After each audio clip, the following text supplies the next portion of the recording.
Welcome to the Clarity Advisor Show, where you'll learn how to grow your team today. Join Ken Trupke and his guests as they discuss what works and doesn't work to grow your team in today's world.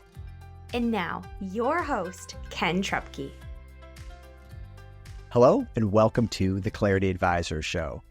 Terms like culture and teams are used a lot in business, but getting a shared understanding of what those words mean can be very challenging. My guest today, Dr. Chris Fischer, is a psychologist who works with leaders on the people side of their business to help them get clarity and deliver business results. Chris's background winds from South America all the way through to owning his own business today, with some very interesting stops along the way. So, from just outside the Twin Cities in the great state of Minnesota, please welcome Chris Fischer. Chris, welcome to the show. Oh my gosh, thanks for having me. I'm excited to do this. Great to be a part of this. I'm excited. Thank you. So, Fusion Consultants, what problem do you solve and who is that for? Yeah, great question. So I'm a psychologist. And so the way I always answer that is, as a psychologist, I am steeped in the science of human behavior. And so what I do is take that science of human behavior and apply it to the workplace. And so think about anything that has to do with the people side of business. That's right.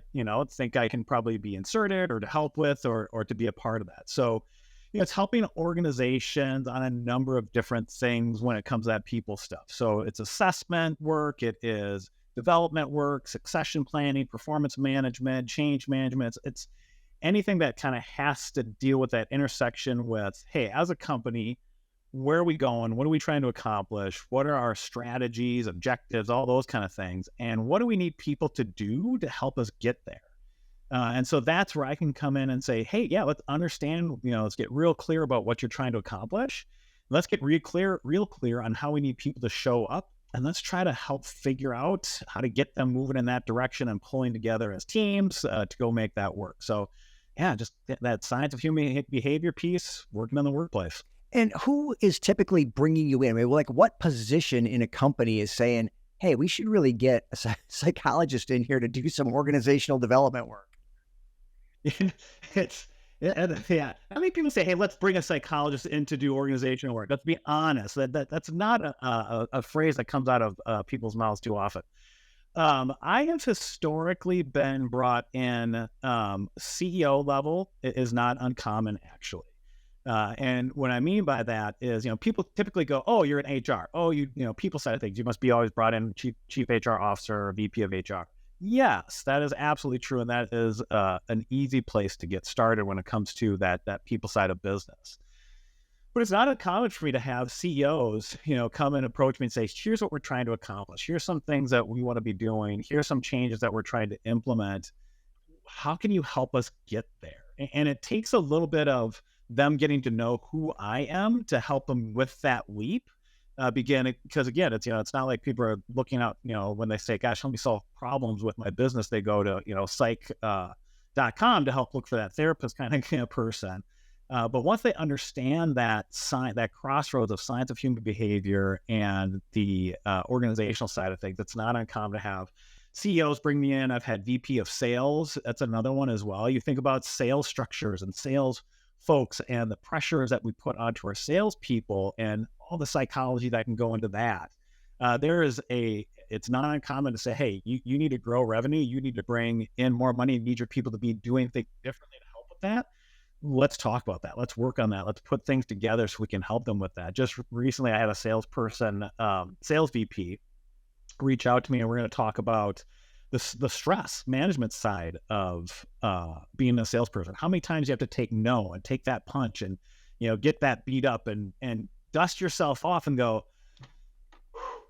okay, let's go do it again tomorrow. Here we go. And that's mental toughness. That is performance psychology. That is sports psychology that plays into that. And it's a great spot to be able to provide that support to those salespeople who, you really need humming on a high level to get in there to do that work. So that's another place where I'll come into. So like CEOs, HR, sales, even operations when it comes to like, processes. How do we do these things, set these things up? I've had some COOs and some of those folks bring me into.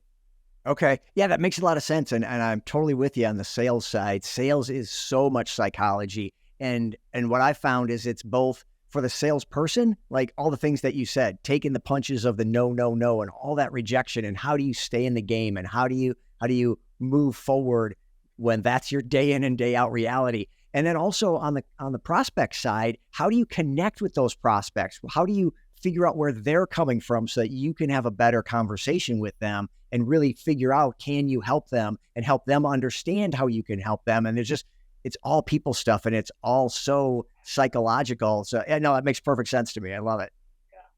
Yeah, I mean, even that's a great point, from that prospecting sales process side. I mean, salespeople are kind of mini psychologists in some ways. So it's understanding, what is this customer looking for? What does this client really need? What is their core objectives? And how do I ask the right questions to get to that? How do I appear eager to help them, but not too eager to be overly salesy? How do I keep pace with their pace? I mean, there is a lot of human interaction understanding that has to happen within salespeople. Some of them come at it very intuitively and are wired that way, right? You think personality, extroversion, challenging, I mean, all those different pieces that really help salespeople do this. But there's also a lot of learning that can happen too, of how do I understand when to push? How do I understand when to pull back? How do I understand my personality? And what are the great parts about that are going to help me close the sale? What are the pieces that are going to maybe get in the way of that? So that's a big piece of it. And then, how do I partner with that customer too? Really understanding those needs, showing that I'm that partner, and being able to direct the conversation in ways that I can help solve their problems and not just go, features, benefits, isn't this great, throw up on them and hope to God I get a sale. So yeah, it's a great spot. And I love working with salespeople. They're very fun to work with. They can be a challenging group, as I'm sure you know, but they can be a really fun, engaging group because they're they got skin in the game. They really need to make this work. So anytime I can add value to them, they're fun to work with. Yeah, and it's such in most instances, a high pressure position. It's so easy to measure that they get measured. And so everybody always knows the score. They always know the score, and there's pressure to improve the score. And it doesn't usually matter what you did for me yesterday, last week, or last quarter. What are you doing today? What does this next week and quarter look like? And so they're always looking for an edge. Anything that you can bring to help them do better and help them score, they're for it. That is absolutely right. Yeah, and it's funny when you're talking about scoreboards and being measured against that scoreboard, and everybody can see it. There's a lot of like sports psychology, performance psychology pieces that I'll utilize with salespeople. Just even things like visualization. How do you, before you go into that sales call, take a minute and, visualize what is it, how is this going to go? How am I going to open this? How am I going to ask this question? Those are all straight from sports psychology theory and work to be able to help get your mind right, get your emotions kind of in check, get that breathing going, take those moments and go, okay, now I can be my best self in this game versus, going in with all that stuff in your head, all that junk, all that negative talk that you might be have going on because you got that scoreboard, and be able to be in that moment, present when it's most important. Yeah, absolutely. That again resonates so well that the sports analogies always come along, but we don't necessarily always think about the sports psychology, and that's such a booming industry, and yet totally applies to sales. So, absolutely. Well, you've absolutely already shared that you're a trained psychologist and actually a PhD. Tell us more of your background. Like, how did you get started in all this, and what have you gone through to get where you are now? Yeah, no, great question. Thanks. It's a bit of a divergent path, as I'm sure most people have, right? It's not that straight and narrow, right along the way to get this. So, I'll start, if you don't mind, I'll go even right to the beginning, because I want to show the threads and ties of how it all comes together. So, in undergraduate school, I thought I was going to be a high school football coach and history teacher. Like that was all I wanted to do. And I quotey fingers, played college football, but quite frankly, I was on the team. And that's, to say I played is stretching the term a bit, but was part of a collegiate football team. And I just loved it and loved the camaraderie, all that good stuff.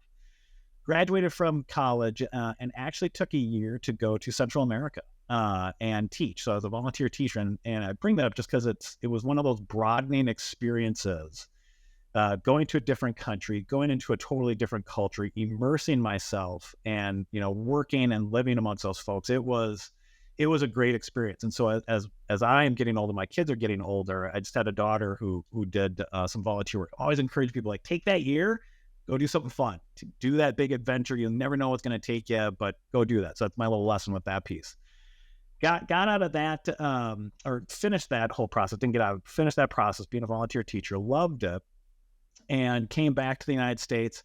And there was no teaching jobs to be had. I mean, it was social studies teachers were, it was the boomers. They were right in the middle of their careers. It was tough to find a job. So frankly, I ended up falling into an alternative school. So think middle schoolers who had gotten kicked out of school for bad behavior. They came to me, and my job was to figure out how to get them back into the mainstream school, kind of wrap them back up, get them going on the straight and narrow. Tough population. Really fun adventures. But what I found out in that time is that I enjoyed counseling those kids much better than I enjoyed teaching them. And as an aside, my wife was getting her master's in social work. And I realized I was reading her textbooks just for fun on therapy and counseling. I was like, oh, that's kind of interesting. She's assigned it. I'm like, oh, this is great stuff. Let me get into this. So I decided to go back to school. I thought, well, okay, there's some indicators right here that maybe something's got to shift here. Went back and got my master's in counseling psychology. And after that, continued to work with that population, but in a different style. So it was counseling, working with teachers on how to consulting with them, how to work with those kids. And actually started working with a county mental health center. So I was working with pervasively mentally ill folks, persistently mentally ill folks, schizophrenia, anxiety, depression. I was actually doing assessments of guys in prison, doing anger management groups for juvenile delinquents and, people in jail, all these kind of things. So really interesting work. And I was doing that work while working on my PhD, on my PsyD, actually, my doctorate. And did great work, really interesting. And as I was having kids, it became pretty clear that was a tough population to work. And I was even working with a little boy, in fact, as my son was born. And it was starting to kind of eat on me too, of working with this population and going home and looking at my own kids like, wow, this is getting tough for me to kind of put it down over here and then pick it up with my own kids. And how do I manage that whole piece? And so as I was wrapping up my doctorate, you go through an internship. And so I started looking out and saying, where else could I apply this stuff? And, blessing wise, there was people who graduated before me who were at a company called Personnel Decisions International. It's now Korn Ferry. And it was a bunch of psychologists who were doing this work in business. I thought, well, that's kind of interesting. So applied for the internship, was blessed, lucky, whatever, to get into it. And that's really kind of what launched me into where I do today. And so that was a great place where I was doing in-depth psychological assessments for businesses, executive coaching, leadership development. I mean, had the chance to work in Saudi Arabia. I had the chance to work in Europe, all across the United States. I mean, great top-notch organizations around the globe. And it really got me, cut my teeth into this business psychology side. Super interesting, tough work, but interesting work. Did that for a number of years. And then actually the Great Recession hit. And it was one of those, oh, goodness gracious, I use some other words though, quite frankly, moments where I had just had my fourth kiddo. She was born in September. The recession really started to hit. And I was laid off in March of 2009. Not a job to be had during the Great Recession for guys like me. And so I had to start my own business. And so that was one of those character building moments where you just kind of learn who you are and what you got in you. And it was scary.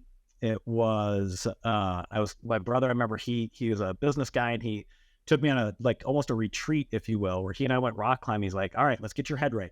You got this. Let's do this. I mean, he was really kind, great guy, great brother. And, lo and behold, I got some clients and it worked great. So I did that for about 5 years where I was out on my own doing the business development work, the delivery of it, and just having a great time. And then Land O'Lakes came. They were a client of mine, and they said, hey, we'd like to have you be a part of us. I thought, I'll do that 3 to 5 years. I really kicked around. I kind of was resisted at first, landed on something that made sense. I thought I'll be there short term. And, 10 years later at Land O'Lakes, I'm like, oh my gosh, that was a great run. I had a wonderful time. Got to really understand agriculture, got to understand rural America, got to understand all those pieces of business to kind of add on to the other stuff I do and really enjoyed it. I mean, it is a part of our economy, and it's a great industry to be a part of, and did that for 10 years. And, then just recently in 2023, you hit a certain age and you hit some milestones. You think, maybe it's time for something different. And so that's when I went back out and launched my business again. So I took the old LLC, dusted it off, and I've been doing that for the last year or so, and I'm really enjoying it. It's been fun to be back out on my own. It's, again, that scary stuff. I have kids going into college now, and how do I pay for that? But it's a good adventure. It keeps me on my toes. So yeah, that's my story. I'm sticking to it. Well, you weren't kidding. That is a bit of a wild ride, and it is always interesting to me. I mean, you're dead on with it's not this like straight line. The dots all connect. It was all super smooth. The path was really clear. It's, you don't know how things are going to work out and where things are going to lead and what's going to come next. But you look back, you're like, oh yeah, it all led to this, and I love where I am. And so there's just interesting threads. I mean, it's the privilege of looking backwards on a career at certain points, going, oh, that makes sense now. And you're in the moment, you're like, I'm never going to make it. This is never going to work. How can I do this? It's not going to. Okay, breathe. You can do this. Yeah. Yeah, and now we're in a position. It sounds like you're similar to where I am, where you're now giving that advice instead of trying to take that advice. You're like, no, to your kids and other people in that age range. Like, no, it's going to work out. Take a breath. You can't look ahead. By looking back, it'll work. And yeah, all those things. I still give it to myself, though. Quite frankly, just breathe. Just breathe. Oh, absolutely. Okay. Yeah. Oh, it's always, I was just having a conversation this morning with another friend, and we're that exact topic of how easy it is to give really good advice, but how hard it is to take that same advice ourselves. God, absolutely. And the stuff and I'll say this too to people, like, what I'm telling you is simple. And I don't mean to sound simplistic, but doing it is really difficult. And that's, just keep that in mind. And I have to keep myself in check with that too. Yes, I know it's simple to remember to breathe. Boy, is it really hard though when you're facing this moment and you're like choking on it. Yeah, simple stuff that's just the hardest to apply sometimes. Yeah, good stuff. Well, I want to get into some culture questions with you, and we'll do that on the other side of the break. So stay with us. We're talking with Chris Fischer on the Clarity Advisor Show. Is your business where you want it to be or on track to get there? Clarity Advisors helps business leaders improve communication and get your team aligned and engaged for greater success. We specialize in helping you streamline your sales and operating systems to improve efficiency and grow your profits. Call or text Ken at 616-822-2998 to have a complimentary 12-minute call to see what some clarity could do for you. Okay, welcome back to the Clarity Advisor Show. Today, I'm joined by Chris Fischer, a psychologist who works with business to drive organizational change. And so, Chris, on that note, culture is a word we hear a lot now. And frankly, I use it a lot on this show and talk to people about culture and their experience.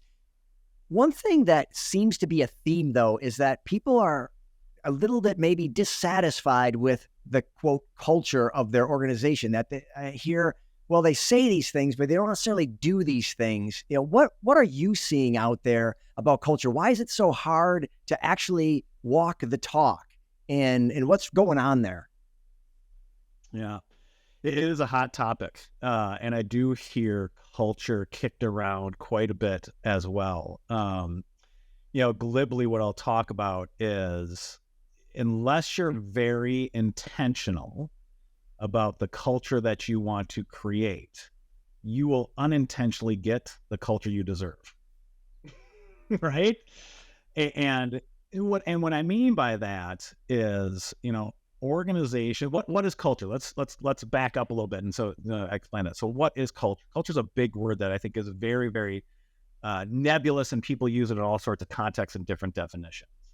My basic definition of culture is behavior that gets repeated over and over and over and over again. And so essentially what happens within organizations, families, teams, whatever, is the culture is set by behaviors that start to get acted upon in good intentions, probably in most cases. And it may be what we're trying to achieve or maybe not trying to achieve, but we don't do anything about it. And that behavior just gets repeated over and over again. So the advice is, or the thinking is, be intentional with what is the culture that I want. And that can be very strategic in the way that you can define that. Meaning, are we a culture of high customer service, which is a strategy, right? Are we a culture of high efficiency, which is a strategy, of course. So there's ways to connect culture to strategy in the sense of what makes us different, what helps us win, and how do we need people to show up and behave on a regular basis to help us get there. So if we want to be a high customer service culture, but we're running really, really fast and we're really trying to get people to do as much as possible in the shortest amount of time possible, you're going to unintentionally incent people to have behaviors that are going to go against the culture that you're trying to strive for. I want high customer service. I want people to take time. I want them to talk to customers. I want that relationship. And yet I'm driving for efficiencies. You're going to have a miss in what you're trying to drive. So that's kind of that simplest piece. And I think it is highly tied to strategy. And there's some work that I've done with organizations on continuums of, different ways you want your organization to show up. Is it here? Is it here? And they will actually put dots and we'll work with you to say, what are those behaviors and kind of that culture that you want? And now let's get really clear on how do we drive towards that from a behavioral perspective.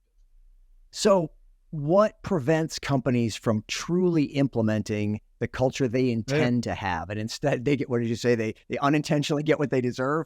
So yeah, you unintentionally get the culture you deserve. One is, I think, a lack of clarity is the first one. And I say this with much respect to organizations and leaders, because I think strategy and clarity is again, one of those things we talked about on the front end. Simple to say, really hard to do. Businesses say, oh yeah, we're clear. I'm super, they know the strategy. They know what's going on. They know what they should be driving towards. And in a leader's mind, sure. But to the rest of the organization, like, I don't know what the KPIs are. I really don't know where we're driving towards. I don't know what value I bring. And so it kind of starts on that piece of that simplistic way of saying, are we really, really clear? And I hesitate because I'm no strategist. I'm not a business strategist by any means, but I can help sniff out where there's lack of clarity for organizations, for people go, oh, that's what's happening. They don't understand. How do we help that? So I think that's that first piece. The second piece, I think, is a climate that doesn't get addressed either. Meaning, we want to have a climate where people feel psychologically safe and want to have fun and be engaged, but we don't hold people accountable to the behaviors that we don't need, and reinforce the behaviors that we do need. So I think those are kind of the two biggest ones. Is, do we have enough clarity to know what that culture is and that strategy is and how you need me to show up? If you got that one, that's awesome. But if we don't have the climate where we're reinforcing those really specific behaviors, you're going to, and don't hold people like the hard stuff of going, hey, you know how you did that yesterday? Can't have you do that. No, next time I want you to see this. All right, thanks. All right, good. And that's it. That's all you have to do. Just a quick statement can make all the difference, but it can be scary sometimes. Yeah, any of those kind of lean in hard conversations where it feels like there might be some tension and some conflict. Yeah, I see leaders shy away from that, again, to their detriment though, because then you're not going to get what you want. You're not going to get what you intend. You're just going to, you can't not correct behaviors and expect them to self-correct. It's just not how we work as human beings. So. Yeah. I mean, when I coach executives, a lot of what we talk about is intentionality. We'll talk about situations, we'll debrief kind of, okay, here's what happened and here's what was going on. And one of the first questions I'll ask is, what was your intention? What were you trying to do? What was your goal in that moment? And now let's examine your behavior to see, did you hit on those intentions? Did people perceive you in the ways that you were wanting to be perceived? And if the answer is yes, okay, great. If the answer is no, okay, now what do we do next time? And that could be for leaders. It could be, for everyone in a whole organization around that. Okay, what are my intentions? That intentionality, again, easier said than done, is really critical with that. What is it that I'm trying to get out of this, and how do I behave in ways to help me get there? Yeah, absolutely. That it's starting with intentionality. I really like that. And then trying to help ourselves and as well as people on our teams connect those two, the behavior and the perception from what was the intention. And where there's a disconnect, hey, what happened and how do we fix that going forward? 'Cause again, we're trying to have productive, effective conversations. We're trying to build relationships.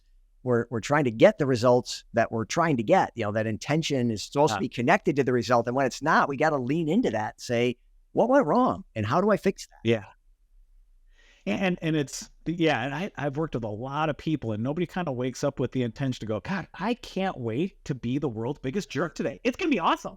I'm going to leave a wake of destruction behind, right? I mean, nobody has that. So we know that that's there. We know that you got there. And then it comes back to, there's so much pressure. There's a lot of stuff, and it's not to excuse it, but it's go, I get it. I understand. I empathize. Now, how do we help you navigate through that? Yeah. Yeah. Chris, I've heard you make the distinction between a team and a work group, and I think that's really interesting. Can you talk about that a little bit? What is the difference and how does it matter? Yeah. It's funny when I'll talk about this with organizations, teams, people, I sometimes feel bad like I'm being a wonky psychologist, like, well, let me tell you about the difference between teams and organizational groups. I'm like, oh God, you see eyes rolling. But to your point, I appreciate you saying it does matter, because it does really matter. Teams, I'll use the analogy and then I'll explain what I mean by it first. So organizational groups are like golf teams or track teams. Think back to your high school days. And those are groups, and I'll explain what I mean by that. But first, say the difference. In a team is more like a basketball team. So let me say what I mean by that. So organizational groups are a number of individuals working on things that will aggregate up to a final score that will make a difference, but they're not held accountable at the same time or have shared accountability on the field at the same time like a team does. So a basketball team is truly a team where we have shared accountabilities, we have different roles, but we all have to participate in those different roles, and we're all driving towards that one goal. Whereas a group, I can have, a golf team, I'm going to work on my thing, or a track team, I'm going to do, the running, you're going to do the jumping, and we're just going to aggregate that score and hopefully we win. But we're really not mutually accountable to that. We're not on the field together. Teams are much different in the sense that we're going to have to work together and fight and work with and claw and, work with us to get to that goal that we're trying to get towards. And that's the difference between winning and losing. So it makes a difference, especially with like executive teams, but all teams, quite frankly, too, when they think they're a team, but they're working as an organizational group. And so what I mean by that is they're like, oh yeah, we're a team, this is awesome, but they're not pulling together. So I'll give an example of what I mean by this. I was just in an executive team meeting this week, and we were going over shared goals and having them give feedback to each other and kind of catching each other up. And literally, when one person was presenting, that person was leaning in and presenting their stuff. Everybody else on the team was kind of sitting back, phones were up, the computer was up, and they weren't really paying attention. And so I let the meeting go. I watched and observed them, like, okay, interesting. And their goal was to be a team. Like, yeah, we got to work as an executive team. We got a new CL. There's a lot of stuff going on with them. And at the end, I said, hey, guys and gals, you're not a team. Oh, what do you mean? We were all in here. We're paying attention. We were listening. I said, no, because you didn't ask questions. You weren't engaging. You weren't invested in each other's stuff. When you were presenting, you're engaged. When somebody else was presenting, you're like, oh, thank God, I'm off the hook. Somebody else go do this. No. That's when you really lean in and you really listen and you really pull and you really find out what's happening, because that's the shared accountability. They were being in group because there's like, oh, it's Bob's turn. Oh, it's Sally's turn. It's, no. We're all the team. We're all the field together at all times. And if we're not pulling together and out working with each other, we're not working as a team. So my assignment was, next time we meet, you're going to come up with the agenda. you're going to put your computers away, you're going to put your phone away, and you're going to engage. You have to show that you're invested with this. Like, okay, we'll do that next time.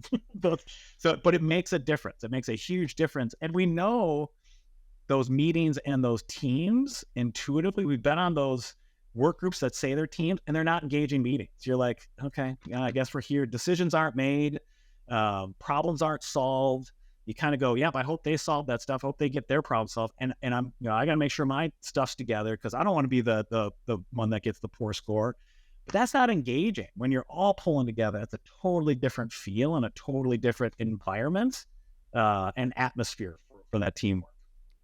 So interesting, and such an interesting distinction. So how does a leader determine that they've got a work group or a team? And then I guess more importantly, how do they behave differently depending on which they have? Because what I'm hearing is they're not better or worse. They're just different, but they're very different and you got to behave differently. So speak to the leadership of that then. What does the leader need to do besides first defining which I have, but then what do I do? Yeah, and you make a really good point there, Ken, is in my explanation, I probably was leaning towards like teams are better, but you're right, they're not. It is all in context. Sometimes teams are better, sometimes groups are better, just be intentional with that. So as a leader though, if I want my team to act as a team, one of the best things you can do is make that team the number one team for everyone in that group. And what I mean by that is you think about, executive teams. You have VPs of operations, you have VPs of sales, you have VPs of marketing, and they have their functional expertise. And if I'm the general manager over all of those and I need that team to work together, you have to remind that team that that is their number one team, not the function that they manage, not the sales team that they lead, not the operations. This team is your number one team, because now, if we're doing it the other way, then it's going to be more of a work group where like, here's my operations report, here's my sales report, here's my marketing report. But if we can go, no, this is your number one team. It's almost like siblings. These are your siblings that you have to figure out how to work with, how to fight with, how to connect with to get the whole running versus just my sales group reporting. Yep, I did my job. It's operations. That really sucks, man. Operations. Wow, so salespeople would better communicate with you, right? They're pointing fingers at each other. So as a leader, it's really creating that culture of, folks, this is our number one team. This is who we care about. This is mom and dad at the top of the house, making sure that we're connecting and everybody underneath can look up and go, oh, yeah. They're working together. So therefore we will work together and make sure that our stuff is connected to them as well. So I think the number one thing you do is create an atmosphere where that is your number one team and that is who you're most dedicated to. That is so good. I love even the family analogy. I always make a big distinction that a team or a work group is not a family because, we're not going to fire our brother-in-law or our sister. And so it's not like that, but it's truly a team because people come and go and people are on for a season and all those things. But that family analogy does work where you've got the parents need to be synced up. Otherwise you get a lot of, asking dad, you don't like that, go ask mom, you get a different answer. And that trickles down. You obviously, we all see that and have experienced that and maybe even have manipulated that ourselves in a family. And so, but that's how it works at work too, not because we're a family or not a family, but because we're people. And so where there's dissension at the top, there's going to be dissension trickling down and you got to get that unity. So yeah, I appreciate that. That was really good. Well, Chris, this has been terrific. I love this conversation. I can imagine just based on all that that you're a learner and you're constantly filling your cups. You've got more to pour back into your clients. So besides social work textbooks, what are some things that you've been reading or listening to lately? Yeah, no, I'd like to give you a minute to think about this one. I jotted some things. So I just listened to Malcolm Gladwell's David and Goliath. I know it's been out there for a while. I was like, oh, I haven't heard this one. It actually was recommended to me by a VP of sales. And it's a great book. So there's this piece on dyslexia that I really, really enjoyed. I have family members that are dyslexic, and I found out late in life, actually, that I probably have some learning disability stuff too. I just never had it diagnosed or worked with it. And once I heard some of that stuff in that book, and there's some other things it takes something that people see as a deficit, and you go, oh no, that can be a strength. So really good book. to listen to. And then I read World Without End by Ken Follett. So this will be the other weird one. It is a book. It's a fictional book about the 13th century during the plague, and it was fascinating. Just all the stuff that they were going through, and it was post-COVID, all those kind of things. You're like, oh my God, have we evolved at all in 700 years, for crying out loud? So fascinating, good book. And then podcast-wise, listening to Hidden Brain, if you've ever heard that one.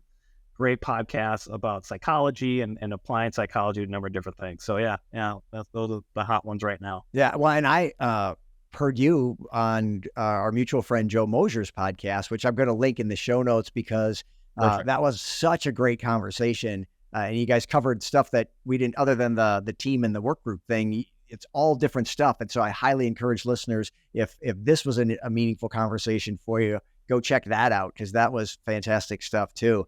Well, Chris. Yeah, Joe's great. He's another great podcast. So yeah, people go listen to Joe. We love him. Yeah, agreed. So who should reach out to you, and what would be the best way for them to do that? Yeah. So the best way I have a website, fusionconsult.com.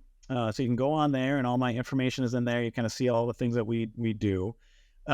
Anyone that is working with people in business, so kind of a wide net. I get that. Some of the expertise that I have, agriculture folks. I've certainly worked in that industry for a long time, for 10 years. I have done heavy industry stuff, from manufacturing to even oil industry things. So the nice thing about what I do is it can be kind of industry agnostic, and I have found that while having that insider information, kind of knowing the nuances, is certainly helpful. But it's the concepts of humans in any workplace tend to be humans in any workplace, regardless of it's you're selling seed to a farmer or you're selling tractors. That's a bad analogy, but you get what I mean. Anything that it might be, it's that human side. So it's a pretty wide net, and I'm always open to chat with people about things. I love networking, connecting. Yeah, and from the beginning of our conversation, it sounds like people that are maybe facing some kind of a challenge or looking to start an initiative that's going to require some significant change in their organization might be an especially good candidate for you, because you can really help them smooth that path. No, I appreciate you saying that. Yeah. And it's, transitions are a great time to bring in folks like myself. Historically, when you'd hear, so-and-so's getting coached, it was that, moment where, they've got slapped on the wrist and, they're in trouble. And I've coached those folks. We call that forced fun, where you are trying to help someone change. And I certainly can do that, but where it's more engaging for everybody is, to your point, hey, we're in a bit of transition. We know what we need to be doing. Let's get up, and how do we get everybody pulling together? That's some fun project to work on. So I appreciate you clarifying. Yeah, thank you. Yeah, absolutely. Well, this has been a tremendous conversation. I really appreciate you making time to be here, and I really enjoyed the topic. So thank you so much. Thank you so much. I appreciate you inviting me. It's a great time. Thank you. Oh, you're welcome. All right. And that brings us to the end of another Clarity Advisor Show. Thank you so much for joining us. If this was valuable to you, please share it, like it, leave a review on the platform you're listening or watching, and we'll see you next time. Thank you for listening to the Clarity Advisor Show. Clarity Advisors is a speaking, training, and consulting firm specializing in helping you simplify your sales and operating systems to improve efficiency and grow your profits. Connect with Clarity Advisors today to learn more about how they can help you improve communication and get your team aligned and engaged for greater success.